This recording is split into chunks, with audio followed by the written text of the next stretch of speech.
Hey everyone, it's Raphael from XX Raphael Productions, and I'm going to show you how to make a QR code generator using Python. So, the first thing we need to do before we write the program is first install these two Python modules, QR code and pillow, which we'll be using pip3 to install them. Now, here in my terminal, I already have these two modules installed, as you can see. It says requirement is already satisfied, but obviously, if it's your first time installing it, it will have a different output. And if you're on Windows 10 instead of Mac like I am, you'll be using command prompt instead of your terminal. So, if you've got them down with no errors, like you've installed these two modules with no problems, then let's proceed in writing the program now. So I'm going to go and load up idle in my operating system over here. So now that I've got idle loaded up, now if you want to use another IDE, like let's use PyCharm for example, you can use that as well if you want to, but for convenience sake, I'll be using idle for this. But if you wanted to use PyCharm instead, there is no problem, alright? So now we can actually create a new file, create new file over here, and then here is where we'll start writing our code. So let's go and first add this program, create a QR code.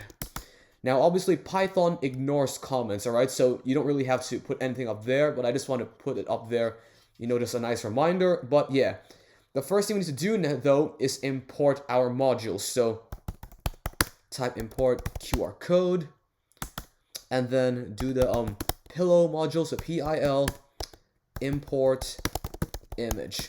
This line will make sure we do not get this error.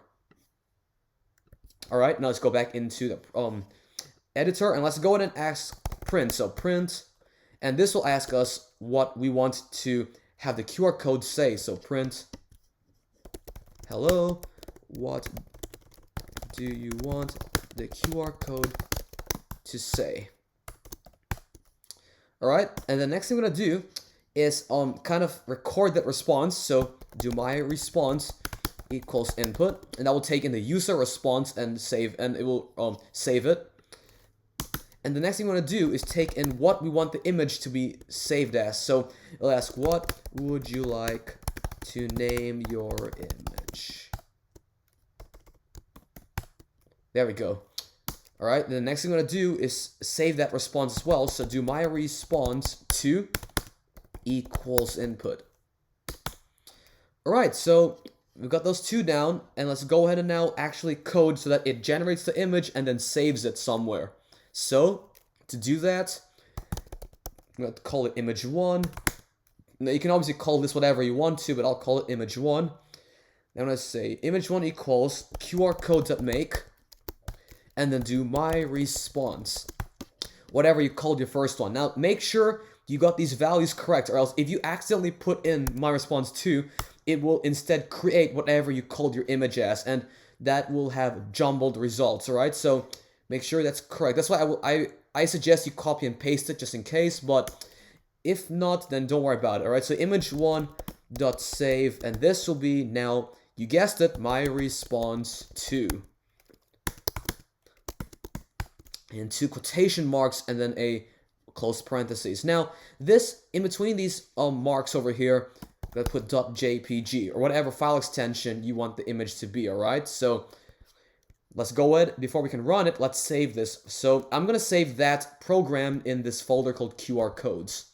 And you can see over here in my directory, it's going to be in my users, home folder, automate Python practice, and then the folder QR codes. So let's save that. So file, save. Alright, so here we go. I'm going to save it, and I'm going to call this program. Let's go ahead and do QR tutorial. Alright, that's going to capitalize those two. So QR tutorial, nice and easy. Let's click save. And now we can see that we are our Python file is saved. Alright, so let's go ahead and actually run this program. So run and run module. And that should bring up the idle shell again. So it says, hello, what do you want the QR code to say? It was going to call this first line over here. Let's go ahead and say, this will be a test QR code. And it'll ask you what you want to name your image. Let's go ahead and call this first image example. And now, if you noticed, right when I pressed that, it generated us a QR code image. And now I have this website over here called qrreader.online, which I will leave in the description below so you guys can also test it. But here, if I were to drag in this image right now, and you can see that the output of this QR code is exactly as we wanted it to say. So let's go ahead and try that one more time. Let's go ahead and run the program again, run module. And then let's go ahead and say, hello, what I want the QR code to say. Let's go ahead and do, let's do doc.go.com. And then what you want to name your image, let's do second image. Now pay attention to the folder when I click and when I hit enter. And there you go, it's a second image.jpg. So let's go ahead and I'm gonna refresh the page and drag it right in. And there you have it, doc.go.com, where I can actually go to that search engine right here. Alright, so yeah, the thing though is that you need to make sure you remember where you save your Python program. That is the exact same directory that it will generate these images in, alright? But once you got that down, where's my code? Once you got that down, you've got the entire program. So thank you very much for watching. I hope you guys enjoyed the video. And as you can see, it really wasn't too difficult to make this program. So if you have any extra questions, just comment down below. But if it helped you out, leave a like. Raphael out, and I will see you in the next video.